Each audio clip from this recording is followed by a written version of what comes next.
નમસ્કાર વિદ્યાર્થી મિત્રો, આજના વિડીયોની અંદર આપણે ધોરણ 10 વિષય સામાજિક વિજ્ઞાનનું આજે લેવાયેલ તારીખ 26/6/2025ના રોજ ઓરિજિનલ પેપરનું સંપૂર્ણ અને સાચું સોલ્યુશન કરવાના છીએ. તો પ્લીઝ મિત્રો વિડીયોને અંત સુધી જરૂરથી જોજો. આશા રાખું છું મિત્રો કે તમારે પેપર એકદમ સારું ગયું છે.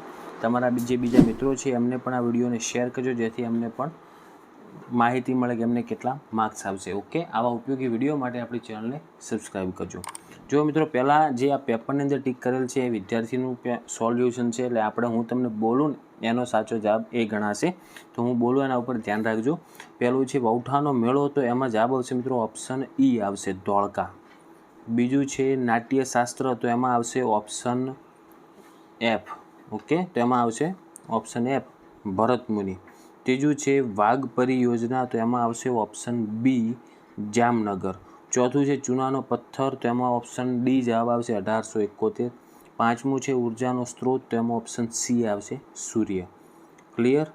પછી આગળ આપણે ખરા ખોટા હતા, એમાં જુઓ. છઠ્ઠું વાક્ય છે મહર્ષિ પાણીની સંસ્કૃત ભાષાના મહાન વ્યાકરણ શાસ્ત્રી હતા, તો આ વિધાન ખરું થશે. સાતમું છે કુતુબુદ્દીન ઐબકે બંધાવેલ ઢાઈ દિનકા ચોપડા નામની મસ્જિદ અજમેરમાં છે, તો આ વિધાન સાચું થશે. આઠમું છે મોટરસાયકલ સવાર અને તેની પાછળ બેઠેલ વ્યક્તિએ હેલ્મેટ ફરજિયાત પહેરવું જોઈએ, તો આ વિધાન પણ સાચું આવશે. નવમું છે યુનાઇટેડ નેશને 1991ના વર્ષને મહિલા વર્ષ તરીકે જાહેર કરેલ, તો આ વિધાન ખોટું થશે. અને 10મું છે બંધારણની કલમ 342 પ્રમાણેની અનુસૂચિ પ્રમાણે સમાવિષ્ટ જાતિઓને અનુસૂચિત જાતિઓ તરીકે ઓળખવામાં આવે છે, તો આ વિધાન ખરું થશે. મતલબ શું તમને જણાવી દઉં, છઠ્ઠું, સાતમું, આઠમું સાચું થશે, નવમું એક જ ખોટું થશે, બીજું 10મું પણ સાચું થશે. મતલબ 5માંથી 4 સાચા અને 9મું ખોટું 1. પછી ખાલી જગ્યા પૂરવાની હતી આપણે, જેમાં આપેલ છે પહેલું સાલારગંજ સંગ્રહાલય ખાલી જગ્યા શહેરમાં આવેલું છે, તો એમાં આવશે હૈદરાબાદ. બીજું છે અમને 12મું જોઈએ, હવે 12મું ખાલી જગ્યા કે અમને ચારે દિશાઓમાંથી સારા અને શુભ વિચારો પ્રાપ્ત થાવ. ખાલી જગ્યાનો સંદેશ ભારતીય સંસ્કૃતિની વિશાળતા અને વ્યાપકતાનું દર્શન કરાવે છે, તો એમાં આવશે મિત્રો ઋગ્વેદ. પછી 13મું છે ગુજરાતમાં સાબરમતી નદી ઉપર ખાલી જગ્યા બહુહેતુક યોજના છે, તો એમાં આવશે મિત્રો ધરોઈ.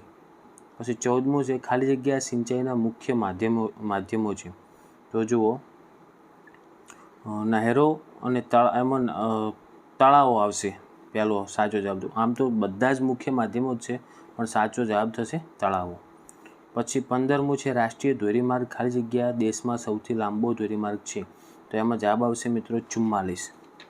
ઓકે, પછી આપણે 16મો છે, જેમાં તમારે વર્ગખંડમાં ખેત તલાવડી એ રીતના આખો એક પ્રશ્ન આપેલો છે, જેમાં ઓપ્શન ડી સાચું થશે. યોગ્ય ક્રમ મુજબ આપણે લખવાનું હતું એટલે. તો 16મામાં ડી આવશે. 17મું છે તાજમહેલના શ્વેત સંગે મરમર ઝાંખા અને પીળા પડી રહ્યા હતા, તેનું શું કારણ હતું, તો એમાં સી જવાબ આવશે, વાયુ પ્રદૂષણ. 18મો છે પૃથ્વીના કેટલા ટકા ભાગમાં પાણી આવેલું છે, તેમાં ઓપ્શન બી જવાબ આવશે, 71%. પછી 19મો છે વાહન ચાલકે સામાન્ય રીતે કઈ બાજુની લેનમાં વાહન ચલાવવું જોઈએ, તો એમાં જવાબ આવશે મિત્રો ઓપ્શન બી, ડાબી બાજુ. Okay, option B. પછી 20મો છે ઉત્પાદનનું કયું સાધન કુદરતી સાધન છે, તો એમાં ઓપ્શન એ આવશે, જમીન. પછી 21થી 24માં આપણે એક શબ્દમાં જવાબ આપવાના છે, જેમાં 21મો આપેલો છે કે ગુજરાતમાં સૌથી મોટું બંદર કયું છે, તો એમાં આવશે કંડલા. ઓકે, આ વિદ્યાર્થી પોરબંદર લખેલ છે, પણ આપણે આવશે કંડલા. સાચો જવાબ કંડલા થાય. પછી 22મો છે જેમાં ભારતમાં સૌપ્રથમ રેલવેની શરૂઆત ક્યારે થઈ હતી, તો એમાં આવશે 1853. 23મો છે માથા દીઠ આવક એટલે શું, તો એને કહેવાય આપણે વ્યક્તિ દીઠ આવક અથવા દેશની કુલ આવક ભાગ્યા દેશના કુલ વ્યક્તિ કરવાનું હોય. ઓકે, એટલે આપણે ડાયરેક્ટ લખી શકીએ કે વ્યક્તિ દીઠ આવક. 24મું છે પશુપાલન, મત્સ્ય ઉદ્યોગ, કાચી ધાતુનું ખોદકામ, આર્થિક પ્રવૃત્તિઓ કયા વિભાગમાં સમાવેશ થાય છે, તો આ બધા આવશે મિત્રો પ્રાથમિક વિભાગમાં.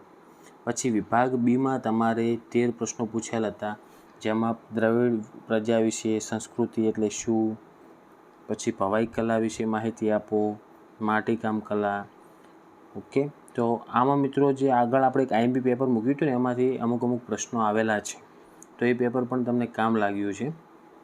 તમે વિભાગ સીમાં પણ જુઓ, તમને આપેલા છે પ્રશ્નો જે એ પણ આઈએમપી પેપરમાંથી અમુક પ્રશ્નો આવેલા છે. અને વિભાગ ડીમાં જેમ રસાયણ વિદ્યા વિશે પ્રશ્ન અને ગણિતશાસ્ત્ર તો હતો જ એમાં પણ. ઓકે, 48મો પ્રશ્ન તો એમાં પણ હતો, તો એ પણ આવેલા છે. ચાલો મિત્રો, તો આ હતું આપણે ધોરણ 10 વિષય સામાજિક વિજ્ઞાનનું તારીખ 26/6/2025 રોજ લેવાયેલ રિપીટેડ એક્ઝામનું પેપરનું સોલ્યુશન. ઓકે મિત્રો, તો આશા રાખું છું કે વિડીયો તમને ઉપયોગી બન્યો હશે. તો વિડીયોને લાઇક કરજો.